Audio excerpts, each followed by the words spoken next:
अब मैं आ गई हूँ। यह आवाज सुनकर अनुपमा सहम गई। उसकी आंखों में डर की एक हल्की सी झलक साफ दिखाई दी। सामने खड़ी ख्याति के चेहरे पर नफरत, गुस्सा और बदले की आग साफ झलक रही थी, मानो वह अनुपमा का खून पी जाने को तैयार हो। ख्याति के होंठों पर एक अजीब सी मुस्कान थी, जो अनुपमा की रूह को कांपने पर मजबूर कर रही थी। अनुपमा पहले ही बहुत टूटी हुई थी। रक्षाबंधन का त्योहार उसने जितनी उम्मीदों के साथ मनाया था, उतनी ही दर्द भरी यादें उसने अपने दिल में महसूस की थीं। अपने भाई को देखने की चाह में वह मायके पहुंची थी, लेकिन वहां उसकी होने वाली भाभी ने उसे जो बातें सुनाई, उसने अनुपमा का दिल छलनी कर दिया। तुम जहां जाती हो वहां सिर्फ अपशकुन ही होता है, काहे?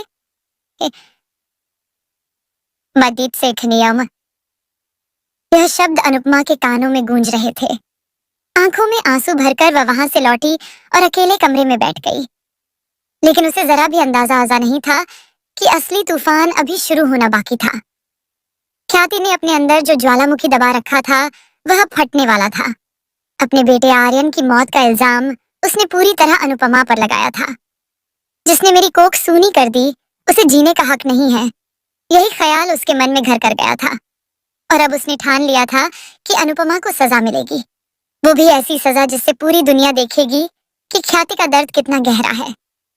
राही, जो बाहर से मासूम और सीधी दिखती थी, अंदर से ख्याति के बहकावे में आ चुकी थी। ख्याति ने उसके मन में जहर घोल दिया कि अगर अनुपमा जिंदा रही तो राही कभी भी जीत नहीं पाएगी। अनुपमा का नाम ही तेरे रास्ते का सबसे बड़ा कांटा है, ख्याति ने उसके कानों में फुसफुसाया था। राही पहले तो डरी, लेकिन धीरे धीरे उसके दिल में भी ईर्ष्या का जहर फैलने लगा। और अब राही वही करने को तैयार थी जो ख्याति चाहती थी। इधर अनुपमा को यह आभास होने लगा था कि उसके चारों तरफ अंधेरा ही अंधेरा है। जिसे वह अपनापन समझ रही थी, वही लोग अब उसकी जान लेने पर तुले हुए थे। लेकिन अनुपमा हमेशा की तरह अपनी मासूमियत और मजबूरी के बीच झूल रही थी। उसे यह नहीं पता था कि उसकी सबसे बड़ी दुश्मन ख्याति ही नहीं, बल्कि उसकी सबसे नजदीकी समझी जाने वाली राही भी अब उसके खिलाफ हो चुकी है। प्रेम, जिसने हमेशा अनुपमा का साथ दिया था, अब शक करने लगा था। उसे समझ नहीं आ रहा था कि राही अचानक इतनी मीठी बातें क्यों करने लगी है। उसके मन में सवाल उठने लगे कि कहीं इसके पीछे कोई बड़ा खेल तो नहीं छुपा। और यही शक प्रेम को सच्चाई के दरवाजे तक ले जाने वाला था। ख्याति और राही ने अनुपमा को फंसाने के लिए एक बड़ा प्लान बनाया। उन्होंने तय किया कि अनुपमा को डांस कंपटीशन वाले दिन खत्म कर देंगे। जिस मंच पर अनुपमा चमकना चाहती थी, उसी मंच पर उसका खून बहाया जाएगा। ख्याति ने राही से कहा, अगर अनुपमा मंच तक पहुंचेगी तो वहां से कभी वापस नहीं लौटेगी। डांस कंपटीशन का दिन आ गया। हॉल में रोशनी, तालियों की गूंज और रंग बिरंगे कपड़ों की चमक थी। लेकिन इन सब के बीच अनुपमा का दिल बेहद घबराया हुआ था। उसे लग रहा था कि कुछ अनहोनी होने वाली है। तभी राही मुस्कुराते हुए उसके पास आई और बोली, दीदी, आज तो हम दोनों मिलकर सबको चौंका देंगे। अनुपमा को अजीब सा लगा। राही की आंखों में वह चमक थी जो उसे पहले कभी नहीं दिखी। प्रतियोगिता शुरू हुई। मंच पर डांसर्स एक एक करके आते रहे। जब अनुपमा का नाम पुकारा गया तो तालियों की गूंज से हॉल गूंज उठा। अनुपमा ने मंच पर कदम रखा, लेकिन उसे जरा भी अंदाजा नहीं था कि मंच के नीचे उसके लिए मौत का जाल बिछाया जा चुका है। ख्याति ने बिजली के तार में छेड़छाड़ की थी। जैसे ही अनुपमा नाचेगी और वह तार छुएगी, वैसे ही करंट उसके शरीर को जला देगा। सबकी तालियों और मुस्कुराहट के बीच ख्याति और राही की आंखों में एक खतरनाक चमक थी। लेकिन तभी मंच के पीछे प्रेम को कुछ अजीब नजर आया। उसने देखा कि तारों के साथ छेड़छाड़ हुई है। उसका दिल जोर जोर से धड़कने लगा। उसे समझ आ गया कि यहाँ अनुपमा की जान पर खतरा है। वह दौड़ते हुए मंच की तरफ बढ़ा। अनुपमा अपने डांस में खोई हुई थी।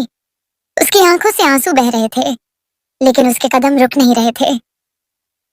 वह अपने दर्द को हर स्टेप में बदल रही थी। और जैसे ही उसका हाथ उस तार की तरफ बढ़ा, प्रेम ने जोर से उसका नाम पुकारा। अनुपमा का हाथ ठिठक गया। तभी हॉल की सारी लाइट्स चली गईं। चारों तरफ अंधेरा छा गया। लोगों में हड़कंप मच गया। चीख पुकार मच गई। और इसी अफरा तफरी में ख्याति ने अपनी चाल पूरी करने की कोशिश की। वह चाकू लेकर अंधेरे में अनुपमा की तरफ बढ़ी। लेकिन किस्मत का खेल देखिए, चाकू अनुपमा को लगने से पहले किसी और को जा लगा। जब रोशनी वापस आई तो सबकी नजरें उस शख्स पर पड़ी जो खून से लथपथ जमीन पर गिरा हुआ था। वह राही थी। ख्याति ने अंधेरे में गलती से अपनी ही साथी को घायल कर दिया। हॉल में सनसनी फैल गई। लोग चौंक गए। अनुपमा के पैरों तले जमीन खिसक गई। प्रेम ने तुरंत राही को उठाया और अस्पताल ले जाने की कोशिश की। वहीं ख्याति का चेहरा देखते ही बनता था। उसका सारा खेल उसके ही हाथों से उलझ गया था। लेकिन कहानी यहीं खत्म नहीं हुई। अस्पताल पहुंचने के बाद राही ने होश में आते ही सबसे बड़ा राज खोल दिया।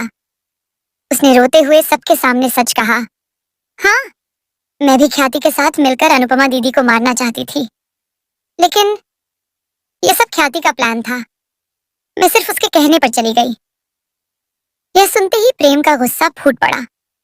उसने ख्याति को सबके सामने धक्का देते हुए कहा, तूने इंसानियत की सारी हदें पार कर दी। ख्याति के चेहरे पर कोई पछतावा नहीं था। वह जोर जोर से हंसते हुए बोली, मैं तब तक चैन से नहीं बैठूंगी जब तक अनुपमा की सांसें न थम जाएं। यह लड़ाई अभी खत्म नहीं हुई है। प्रेम। अनुपमा की आंखों से आंसू बहते रहे। उसके लिए सबसे बड़ा झटका यह था कि उसकी अपनी समझी जाने वाली राही ने भी उसके खिलाफ हाथ में